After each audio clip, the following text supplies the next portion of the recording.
El Señor puso días atrás en mi mente, en mi corazón, y luego me fue guiando a buscar los textos porque decía, wow, Señor, esto no es popular, pero es lo que nos ha acompañado toda esta mañana. Se trata de Él. Y hoy quería compartiros algunos textos, solamente algunos textos, porque hay muchos. Dios, el juez. Dios como juez. Es un tema no popular, es un tema no agradable, pero como se trata de Él, es importante.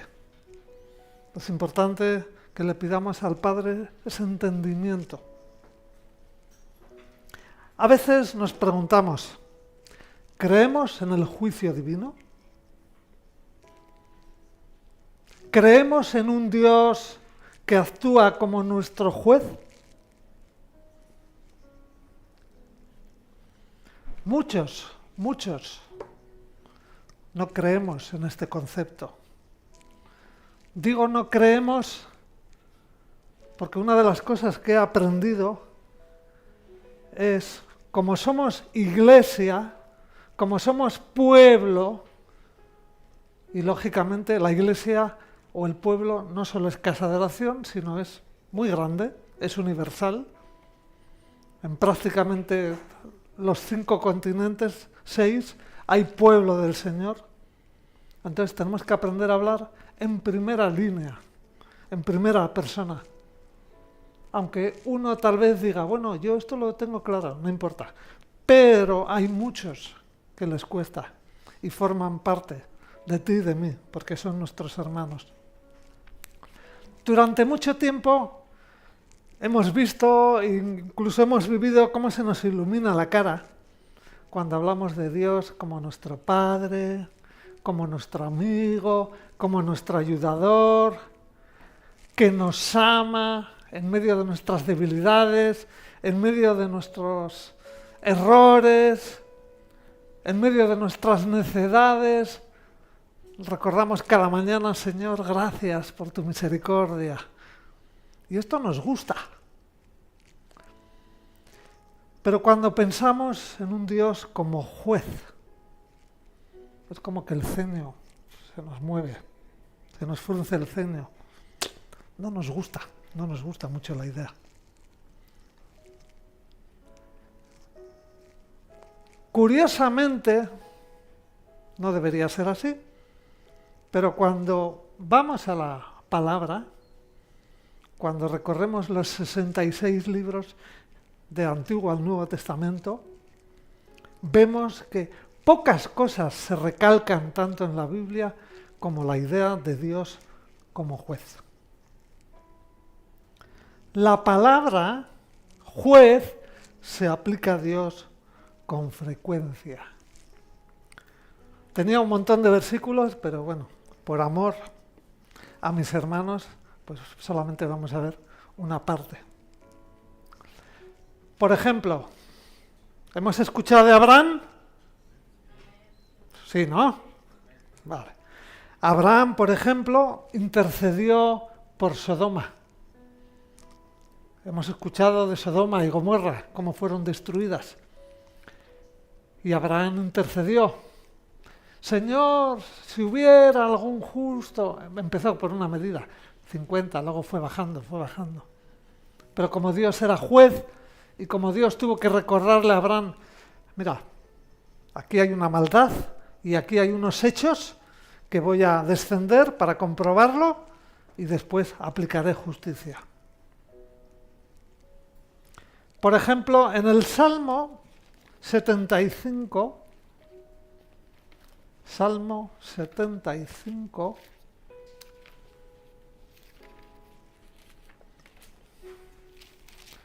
Salmo 75,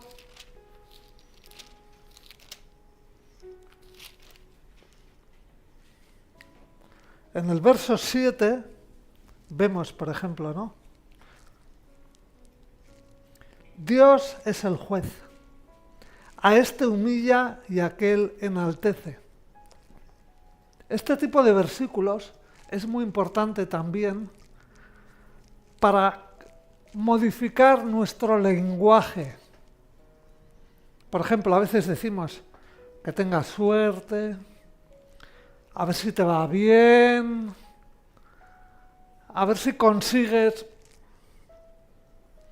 Cuando vemos este tipo de textos, vemos que esa forma de hablar no tiene en cuenta mucho a Dios, porque es Dios el que actúa, es Dios el que interviene.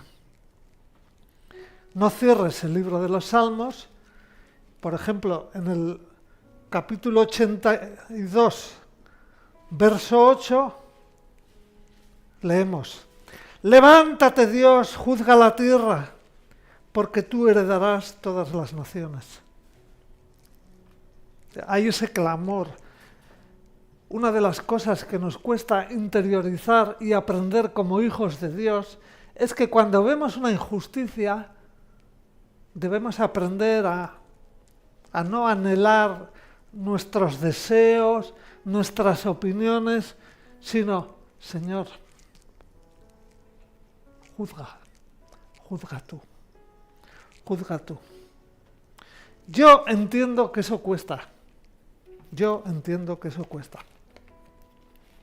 Por ejemplo, ¿hay alguien aquí que levante la mano si ha participado alguna vez o como testigo o como... O sea, ¿alguien aquí ha estado alguna vez en un juicio?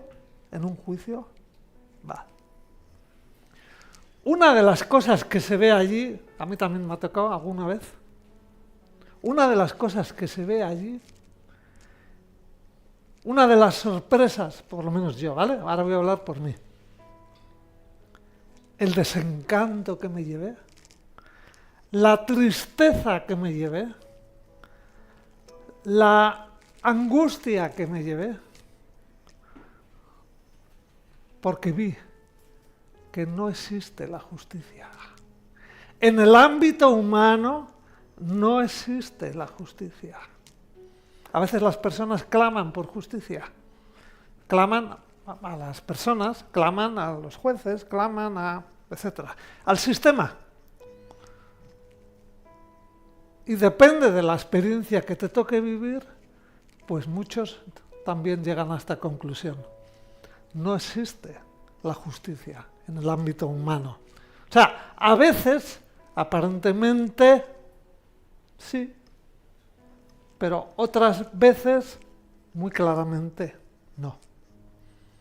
Independientemente de que el daño nunca es resarcido, porque no se puede volver a la casilla cero, como antes de. Vemos en el Génesis 3 cómo Dios juzgó a Adán y Eva. Eso hemos escuchado, eso hemos conocido. Y nos resulta tan lejano, son tantas las veces que decimos, pero eso quedó muy lejos y además yo no estaba ahí.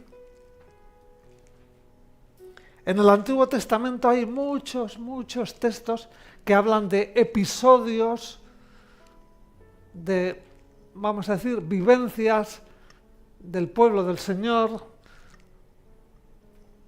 de sucesos, Moisés, Abraham, José, etcétera, etcétera, etcétera. No vamos a buscarlos para que no se nos eche encima el tiempo. Pero ahí vemos cómo Dios obra en justicia, cómo Dios determina determinados acontecimientos. Por ejemplo, cuando vamos a Hebreos,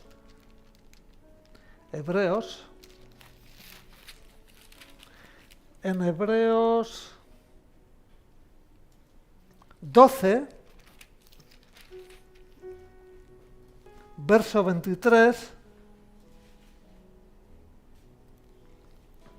leemos: a la congregación de los primogénitos que están escritos en los cielos, os habéis acercado a Dios juez de todos.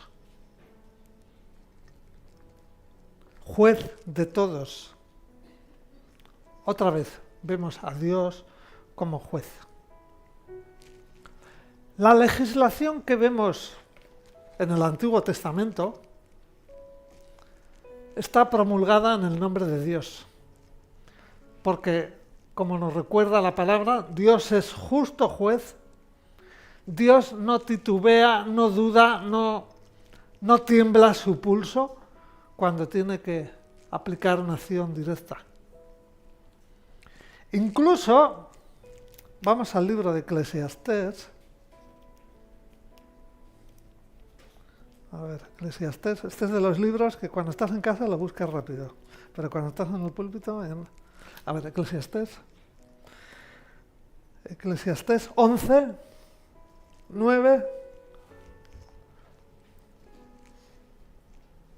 Alégrate, joven, en tu juventud, tome placer tu corazón en los días de tu adolescencia, andas según los caminos de tu corazón y la vista de tus ojos, pero recuerda que sobre todas estas cosas te juzgará Dios. Cuando estamos en una situación, cuando estamos viviendo algo, a veces nos explayamos, lo disfrutamos, pero pocas veces tenemos en cuenta que cuidado, porque voy a dar cuentas a Dios. Hermanos, no hay nada sobre la faz de la tierra de lo que nos toque vivir que Dios no nos vaya a pedir cuentas. Todo lo que hacemos, todo lo que hay en nuestra mente, todo lo que hay en nuestro corazón, todos nuestros hechos, todo, Dios nos va a pedir cuentas. Y eso es algo muy fuerte que, en mi opinión, no es sencillo tener conciencia. Por ejemplo, si tú vas conduciendo por la carretera y hay un tramo que te dice prohibido el paso, hay personas que debido a su valentía, debido a su carácter, debido a su... pues igual dicen, no, yo he pasado siempre por ahí, continúo pasando. Y tal vez pasa un accidente. Hubo una advertencia y después hubo unas consecuencias. Yo muchas veces he compartido, He compartido con hermanos, he compartido con personas de confianza. Somos tan débiles, somos tan frágiles, que cuando hacemos algo que sabemos, aunque sea en lo intelectual, que esto no es del agrado de Dios, como no pasa algo, no nos sentimos con esa conciencia de, Señor, no hice bien, dame otra oportunidad. Claro, ¿qué ocurre? Cuando hacemos algo que no es del agrado del Señor, si no hay confesión de pecados enseguida, eso puede ser como una herida que se va secando, que se va cicatrizando y pensamos que la situación pasó, que ya no viene nadie pidiendo cuentas. Hasta el punto que nos podemos ir al otro extremo. Por ejemplo, luego vamos a abrir el Salmo 73. Por ejemplo, Salmo 73 es uno de los salmos que me gusta a mí cuando me da el bajón. Porque este texto es vemos aquí cómo el salmista, en el Salmo 73, primero empieza, que este versículo siempre nos cuesta retenerlo. Ciertamente es bueno Dios para con Israel, para con los limpios de corazón. Como no tenemos muy claro qué es eso de la limpieza de corazón, lamentablemente podemos llegar a pensar que como las cosas me van bien, o sea, entre comillas, es como que goce de la bendición de Dios.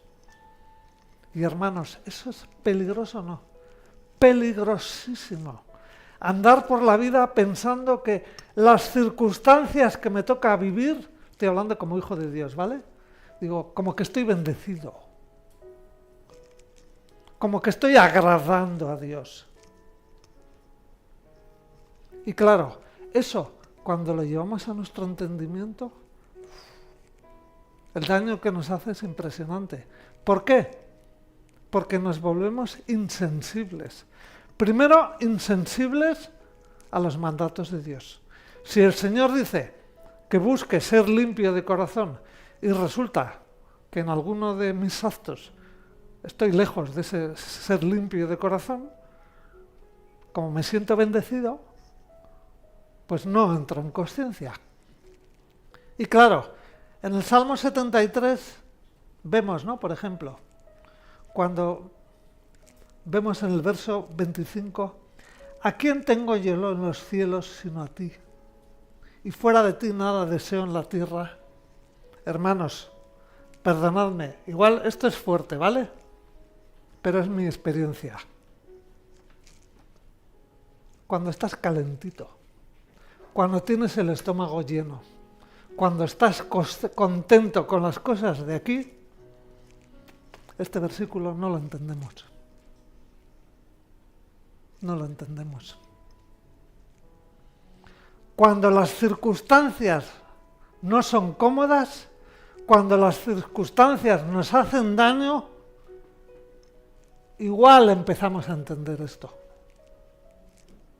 Porque lo hemos escuchado y lo hemos enseñado hasta con los niños. No podemos decir, Dios me provee cuando tengo el frigorífico lleno. Eso es poesía.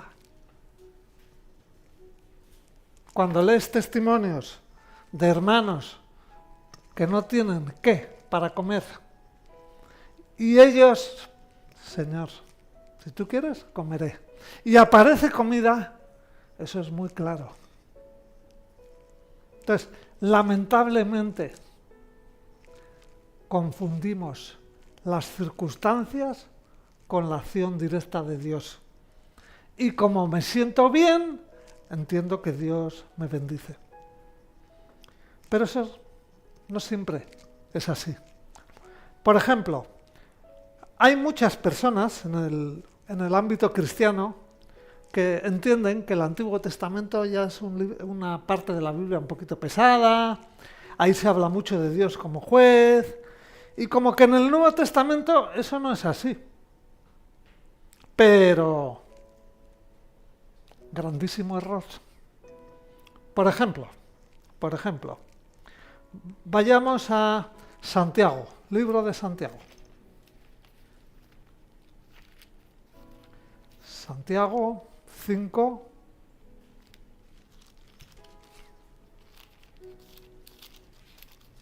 Santiago 5, verso 9.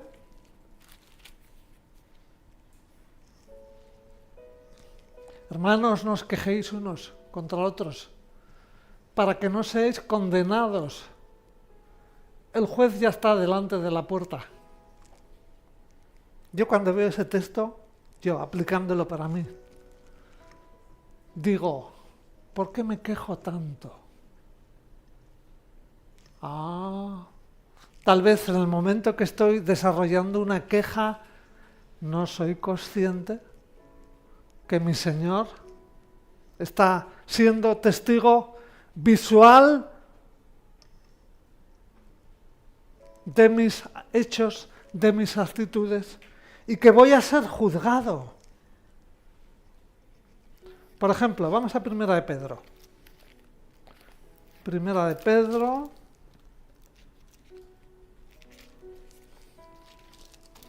Primera de Pedro, capítulo 4, verso 5.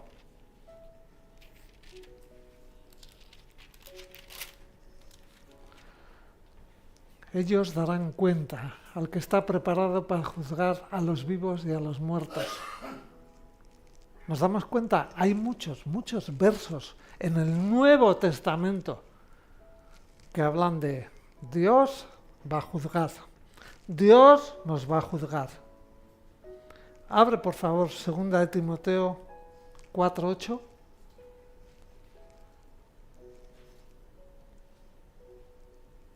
Por lo demás, me está reservada la corona de justicia, la cual me dará el Señor, juez justo, en aquel día.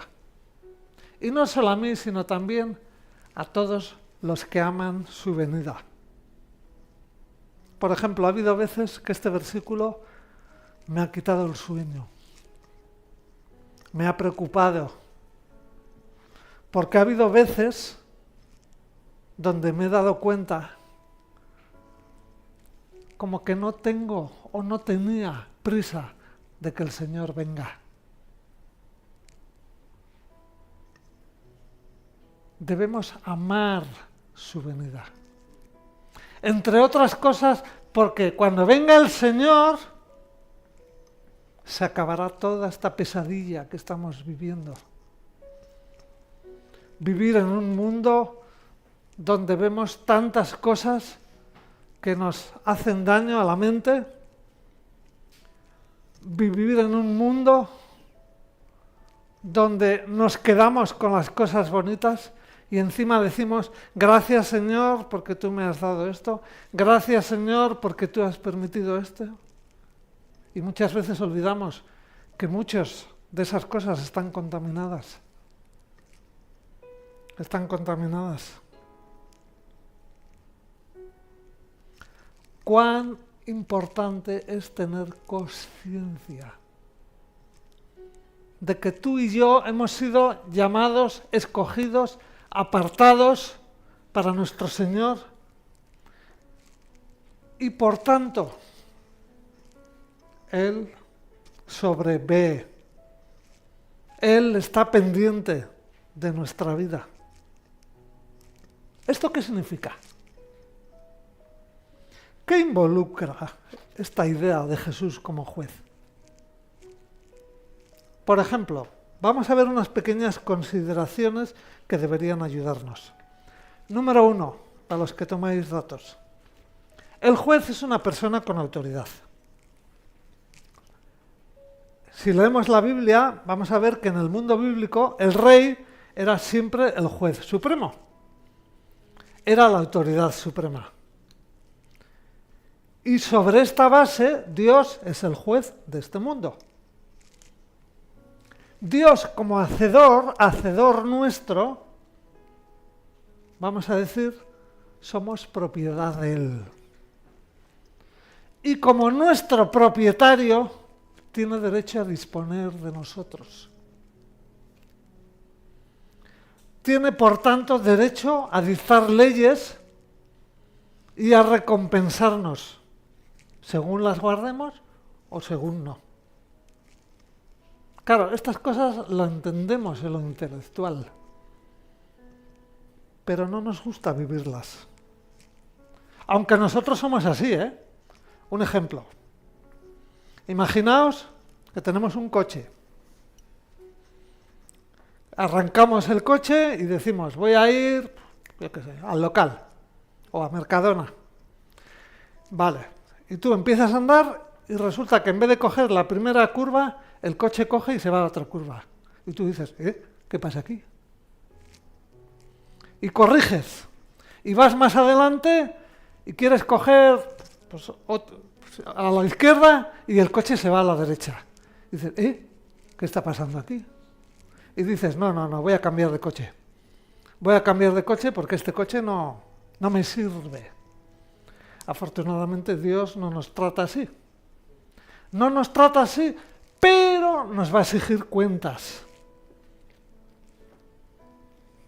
En la mayoría de los estados modernos, el que legisla, el que hace las leyes, y el que ejecuta las leyes están separados. Son dos departamentos separados.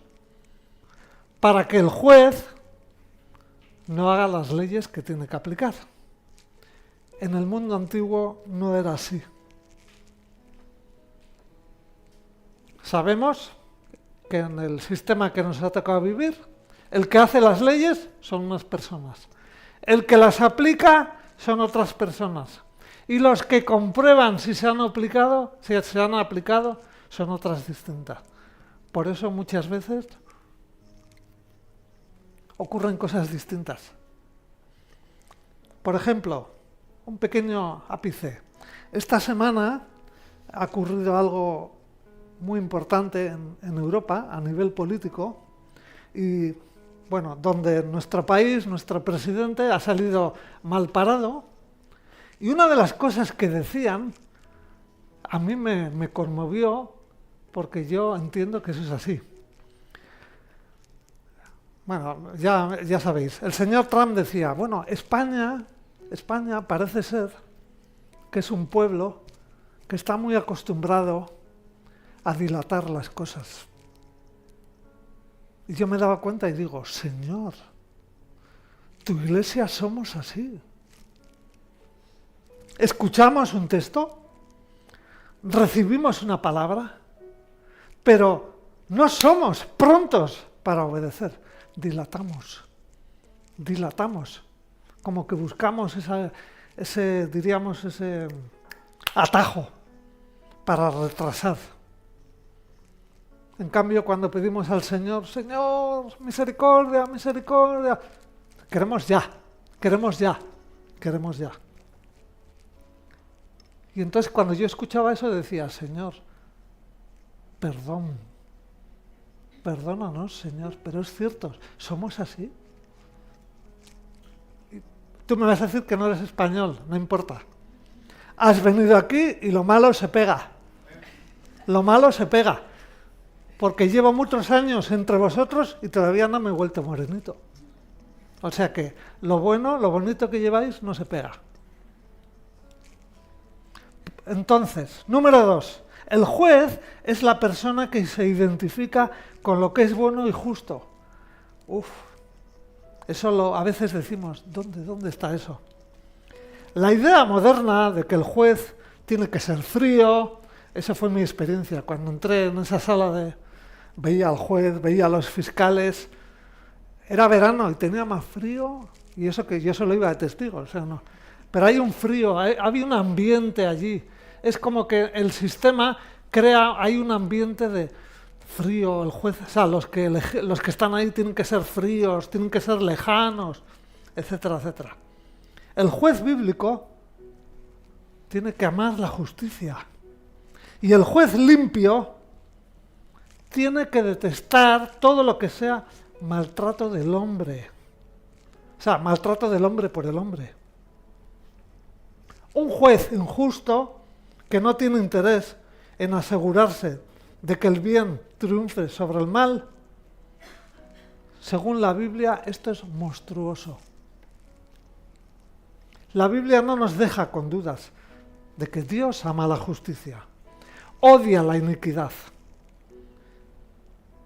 y que el ideal del juez se identifica con todo lo bueno.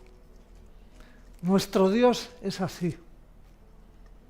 Por eso, como hijos de Dios, estamos más que obligados a aprender y a desarrollar en fe que cuando nos ocurre algún acontecimiento que clamar al trono del Padre. Acordaos que Pablo dice en el Nuevo Testamento, no acudáis a los tribunales. No acudáis a los tribunales. Aparte de que lo dice Pablo, aparte de que lo dice Dios, en la práctica es así. No vas a encontrar justicia. Además, los hijos de Dios somos más exigentes que los hijos de este mundo. Porque muchas veces ocurre que un hijo de Dios va a los tribunales, mueve todo eso para exigir justicia y cuando ve que el resultado no le conviene, entonces busca al Padre. Señor. Claro, el Señor le va a decir, no, ya no, ya no. Haberme buscado al principio. Ahora no. Tú buscaste justicia de otra manera, pues eso es lo que tienes. ¿No te gusta? Eso es difícil. Porque estamos en un ambiente. Hasta en los colegios los niños aprenden esas cosas. Número 3. El juez es una persona con sabiduría. Estamos hablando de juez bíblico, o sea, nuestro Dios, para discernir la verdad. En el mundo bíblico, la primera tarea del juez es la de constatar los hechos. No hay jurado. La idea del jurado, yo me he dado cuenta en las películas, que es algo que nos gusta mucho. Es como que a las personas nos gusta eso de meter la mano ahí y a ver, me parece y no me parece, y yo creo y no creo. Y claro, seamos honestos, estamos contaminados.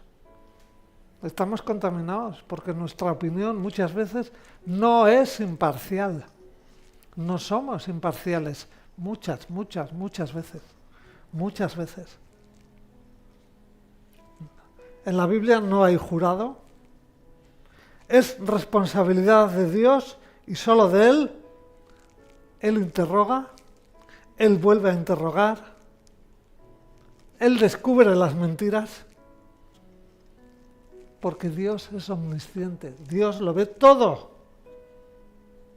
Por eso cuando la Biblia muestra a Dios como juez, vemos su omnisciencia, vemos su sabiduría, porque Él escudriña los corazones. Por eso nos está pidiendo ahora como iglesia que aprendamos a conocer nuestro corazón, que nos humillemos cada día. Señor, saca mis inquietudes. Saca, ¿por qué me enojo con esto? ¿Por qué me enfado con esto? ¿Por qué exijo esto?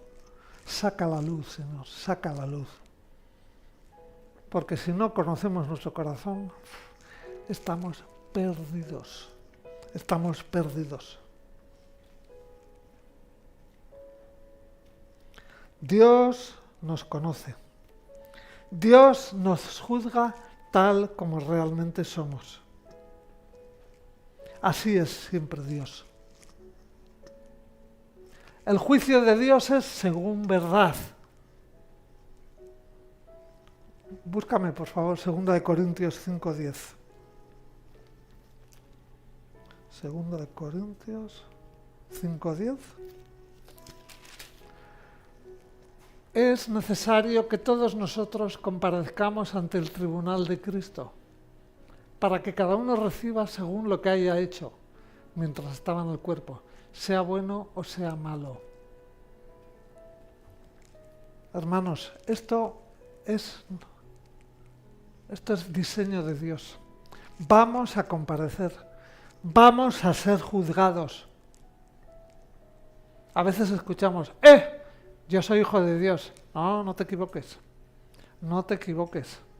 Ser hijo de Dios no me exime de esto. Ser hijo de Dios no indica que puedo ir por la calle haciendo lo que entiendo. Recordemos, hermanos, el corazón es engañoso. Soy hijo de Dios, pero el corazón sigue siendo en muchos aspectos engañosos. Punto 4.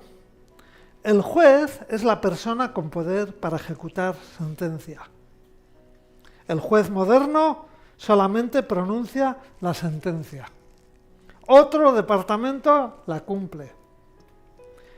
Pero en el mundo antiguo no era así. Dios es su propio ejecutor. Dios crea las leyes, sentencia y también las lleva a la práctica. Por ejemplo, ahora mismo estamos viviendo un contexto Dale un poco a pausa. Estamos viviendo un contexto donde como nación nuestra máxima autoridad de justicia está encausado por el tribunal. Teóricamente eso es para temblar. Eso es para temblar. Porque si la máxima autoridad no es imparcial,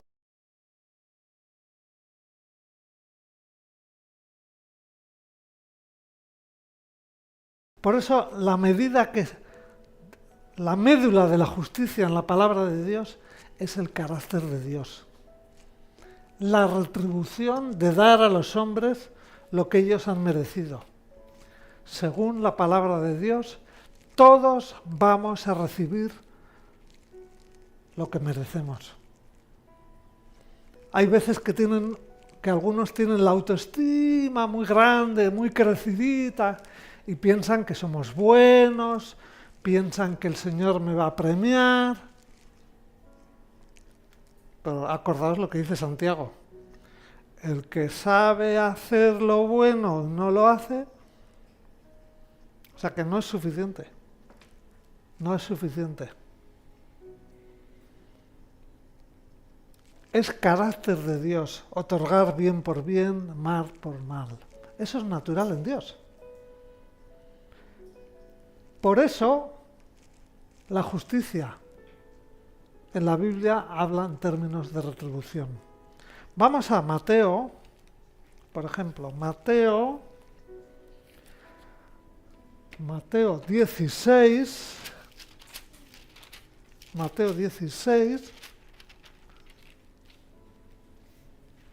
verso 27, leemos. El Hijo del Hombre vendrá en la gloria de su Padre con sus ángeles, y entonces pagará a cada uno conforme a sus obras.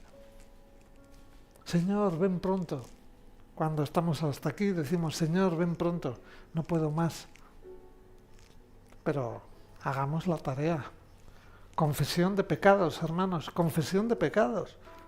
Porque si no, viene y empieza ese proceso. Lo vemos también en Apocalipsis 20, verso 12. Vi muertos, grandes y pequeños, de pie ante Dios. Los libros fueron abiertos y otro libro fue abierto, el cual es el libro de la vida. Y fueron juzgados los muertos por las cosas que estaban escritas en los libros, según sus obras. Vamos a ser juzgados. Vamos a ser juzgados. Dios ha resuelto ser el juez de todo hombre, para recompensar a cada cual según sus obras. Dios se asegurará de que todo hombre reciba tarde o temprano lo que se merece. En el Salmo 73, el salmista deja claro que los impíos, los que continúan lejos de Dios, muchas veces reciben su merecido aquí, porque normalmente sus vidas son cortas. Y normalmente su destrucción es repentina. ¿Qué ocurre? Que como no nos enteramos, pues a veces les envidiamos. Recordemos que uno de los hechos básicos de la vida es que Dios va a desarrollar justicia. Cuidado, estamos hablando de la justicia de Dios. No tiene por qué coincidir con la mía. Porque recordemos, si no aprendemos a morir a nuestro yo, no podemos entender tampoco la justicia de Dios.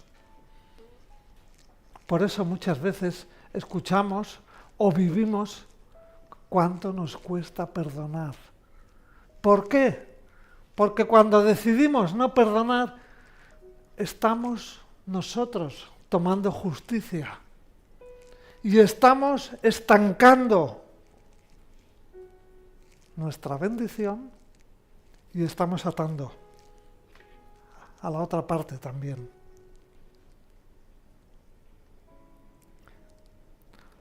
¿Por qué los hombres esquivamos el pensamiento de Dios como juez? La verdad es que nos cuesta entender que Dios es perfecto moralmente. O sea, Dios en su perfección va a juzgar de una forma distinta a la que nosotros imaginamos. Pensemos en un momento, un Dios a quien no le interesaría la diferencia entre bien y el mal, ¿eso sería bueno? ¿Eso sería admirable? No. La indiferencia moral, algo que lo vemos en nuestro sistema, sería una imperfección de Dios, no una perfección. Y cuando decimos que Dios es perfecto, entonces entendemos que va a juzgar con justicia. No juzgar al mundo es mostrar indiferencia moral. Y Dios no es así. Por eso muchas veces nos cuesta disfrutar de nuestro presente. Nos cuesta disfrutar de nuestras circunstancias porque estamos atascados con una serie de vivencias, con una serie de cosas que nos ha tocado vivir y como no asimilamos eso, como no asumimos, como no hemos sido capaces de humillarnos delante de Dios para que Él nos muestre, Señor, saca la luz. ¿Qué pasó aquí? Porque cuando uno desarrolla ese ejercicio de autocrítica, esa humildad de buscar a Dios y, Señor, saca la luz, ¿qué hay en el corazón? ¿Por qué estoy enojado en esta situación? ¿Por qué tengo este enfado? ¿Por qué ha habido este cambio de actitud? Cuando eso no se hace, lo único que hacemos es poner vendas encima de la herida. Y según dicen los sanitarios, una herida si se venda, pues no se va a sanar. No se va a sanar. Nos puede tener años. La falta de perdón, mis hermanos, nos puede tener años atascados. Seguimos celebrando cumpleaños, pero no desarrollamos madurez en ese tema. Y encima nos vamos volviendo lejanos a Dios. Por eso la realidad del juicio divino tiene un efecto directo sobre nuestra perspectiva de la vida. Hermanos, si tuviéramos esa conciencia, tal vez viviríamos diferente. Si tú sabes que al final del camino hay un pago, una retribución de algo que no se ha hecho correcto, seguramente obraríamos en conciencia. Porque nos cuesta entender. Por ejemplo, vamos a Mateo 7, 13, Mateo 7, 13.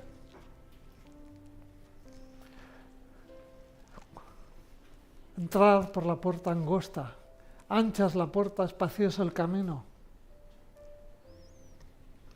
que lleva a la perdición, muchos son los que entran por ello. En este texto, en este capítulo 7, vemos, por ejemplo, este texto, la diferencia entre seguir a Dios y seguir al mundo. Vemos también, por ejemplo, a partir del verso 15,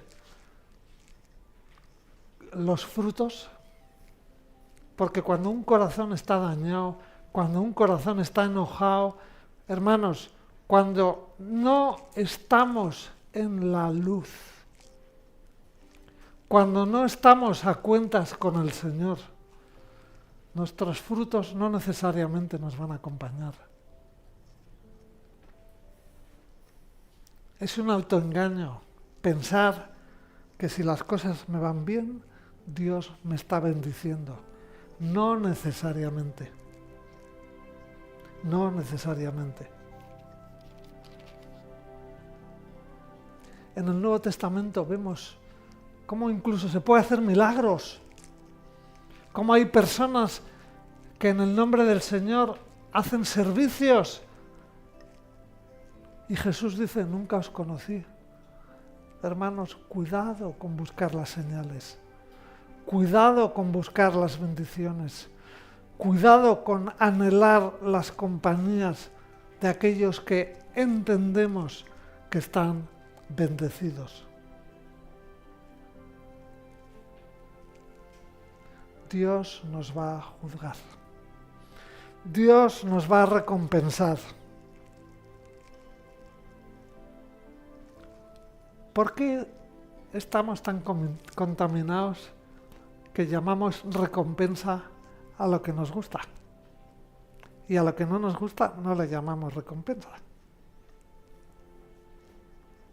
No creo que haya, no sé si hay aquí agricultores, pero yo he leído que cuando uno echa semillas, recoge lo que hay en esas semillas. O sea, si yo echo al campo moneditas de euro, no funciona que vayan a salir billetes. Eso no funciona. Igual en el corazón se anhela, pero eso no funciona así. Por ejemplo, vamos a Mateo 25 y vamos a ver a nuestro Señor Jesucristo como juez. Mateo 25, 31. Cuando el Hijo del Hombre venga en su gloria y todos los santos ángeles con él, entonces se sentará en su trono de gloria y serán reunidas las naciones. Este texto, ¿no?, que leemos, apartará los unos a los otros, como aparta el pastor las ovejas de los cabritos. Decimos, yo no quiero ser cabrito, yo soy ovejita. Por los frutos se nos conoce, no por el pelaje, no por el aspecto. Nuestro Señor Jesús va a juzgar. El juicio final será según nuestras obras, es decir, nuestros actos. Hermanos, por eso es tan importante la actitud. Por eso es tan importante que aprendamos a pedirle ayuda al Padre para corregir esa actitud. Porque no se trata solamente de lo que hacemos, en qué participamos, sino cuál es la actitud, cuál es la motivación de mis actos. ¿Por qué participo aquí? ¿Por qué estoy ayudando allí? ¿Por qué estoy visitando a esa persona? ¿Por qué estoy sonriendo a esa otra persona? ¿Cuál es la actitud?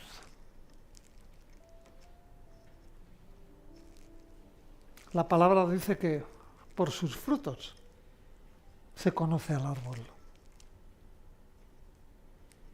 Si vamos al libro del Evangelio de Juan, capítulo 5,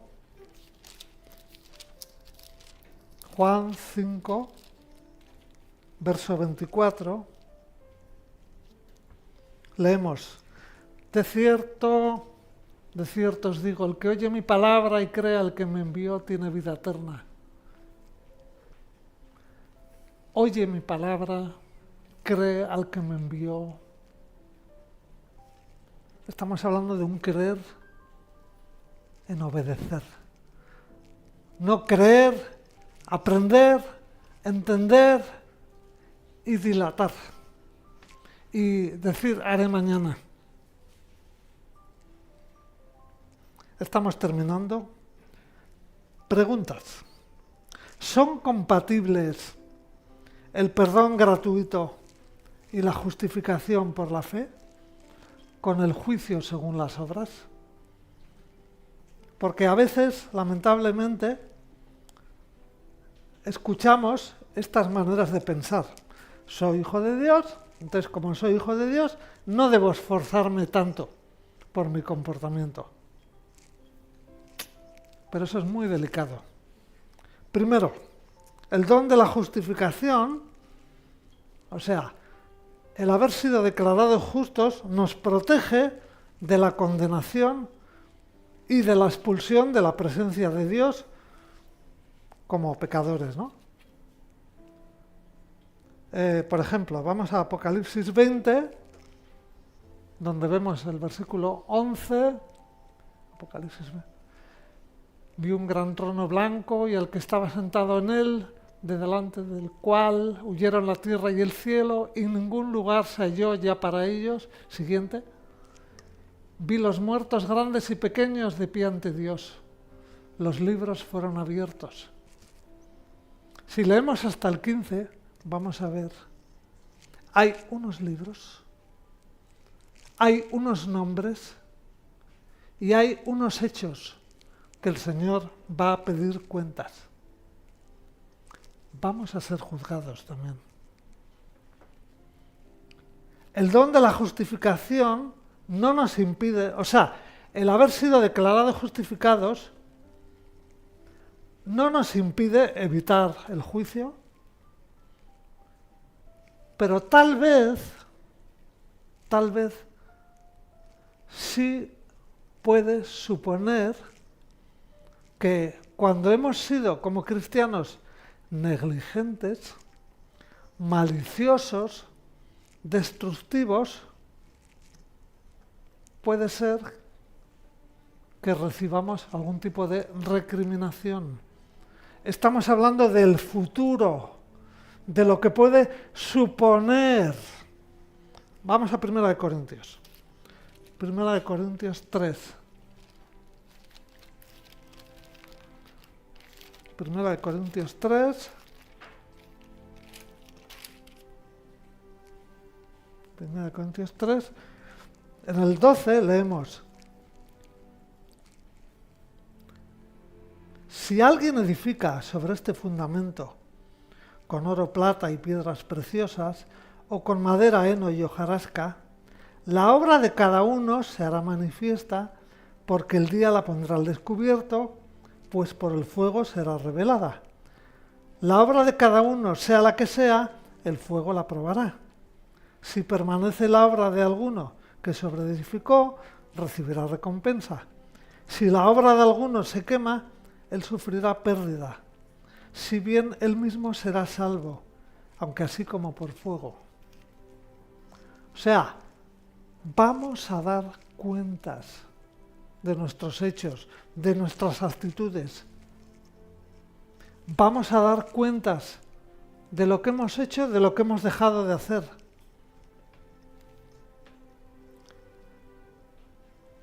Estamos hablando de que en este caso se presenta como una, vamos a decir, una pérdida de una relación que podría haber sido más enriquecida, o implica que vamos a tener una relación más empobrecida con Dios. Porque, hermanos, Dios ha puesto sobre nosotros una identidad, ha puesto sobre nosotros una recompensa, y obviamente nuestras vidas ya no pueden ser como antes. No hay lugar en el diseño de Dios de cristianos pasivos. Hermanos, este concepto se está extendiendo tanto que cada vez se está escuchando más hablar de creyentes incrédulos. Cuidado, hermanos, cuidado. El juicio final también se hará según nuestro conocimiento. O sea, todo el mundo tiene algún conocimiento de la voluntad de Dios. Hasta las tribus más remotas que dicen que allí no ha habido presencia, Dios ha puesto en ellos también conciencia de lo que está bien y no está bien. Aunque no han sido instruidos en la ley o el evangelio, todo el mundo va a ser juzgado en base a lo que ha conocido. Pero el castigo será graduado.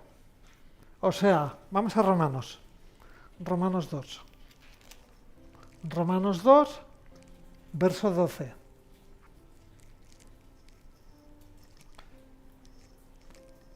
Todos los que sin ley han pecado, sin la ley también perecerán. Y todos los que bajo la ley han pecado, por la ley serán juzgados.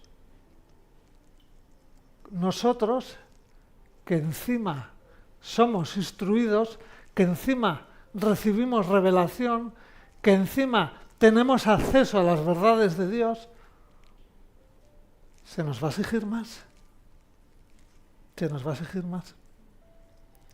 El principio que está en juego aquí es: a todo aquel que se le dé mucho, se le va a pedir mucho. Lo vemos en Lucas 12. Lucas 12, 47.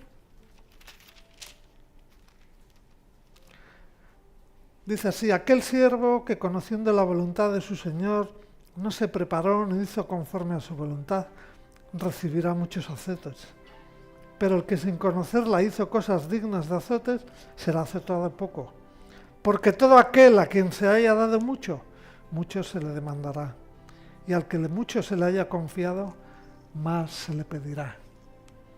Por eso cuando el Padre nos trae conciencia, cuando estamos aprendiendo algo y determinamos dilatarlo y no llevarlo, nuestro tirón de orejas se está empezando a hacer grande. Y por último, vivimos a la vista del Señor. Él conoce nuestros secretos. En el día del juicio, nuestra vida va a ser puesta como en revista, en su presencia.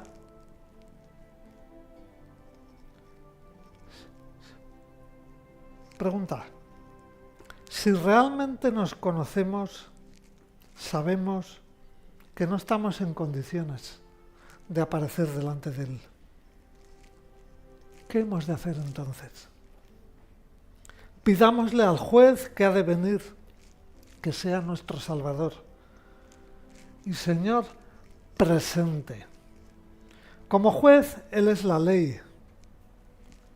Y como Salvador, Él es el Evangelio. Nuestro Señor es nuestro Salvador. Él es el Evangelio. Si nos escondemos de Él, algún día nos vamos a encontrar delante de Él, ya sin esperanza. Busquémoslo ahora y lo encontraremos. Porque la palabra dice que el que busca, halla.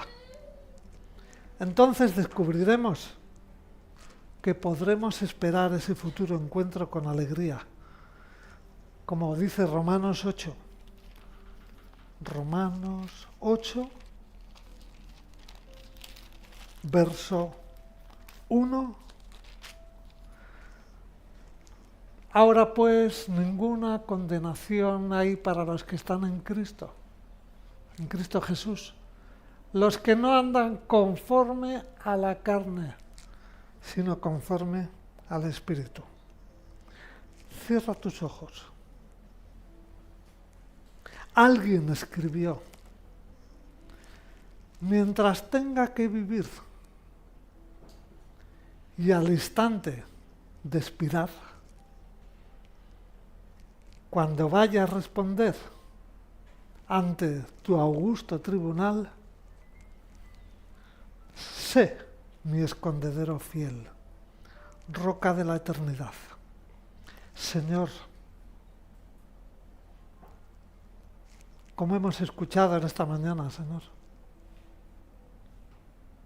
solo tú eres digno, solo tú eres grande. Tus obras son grandes, tus obras son portentosas. Señor, una vez más, misericordia, misericordia. Señor, danos conciencia de que eres tú el que nos bendices, de que eres tú el que nos sostienes cada día que nos levantas. Señor, danos valentía para fortalecer el contentamiento. Porque todo lo que acontece en nuestras vidas viene de ti. Y solamente en la medida que aprendamos a confesar nuestras faltas, en la medida que aprendamos a ponernos a cuentas contigo, Señor, necesitamos acercarnos a tu luz. Necesitamos, como dicen los evangelios, acercarnos a Jesús, porque Él es la vid y nosotros, como pámpanos separados de Él, no podemos actuar bien. Señor, instrúyenos para que aprendamos a que tú seas nuestro escondedero, tú seas nuestro refugio, no las circunstancias, Señor. Y sobre todo, enséñanos a vivir, que si te tenemos a ti, lo tenemos todo. A ti sea la gloria, Señor. Amén. En tierras vivas escogiste habitar.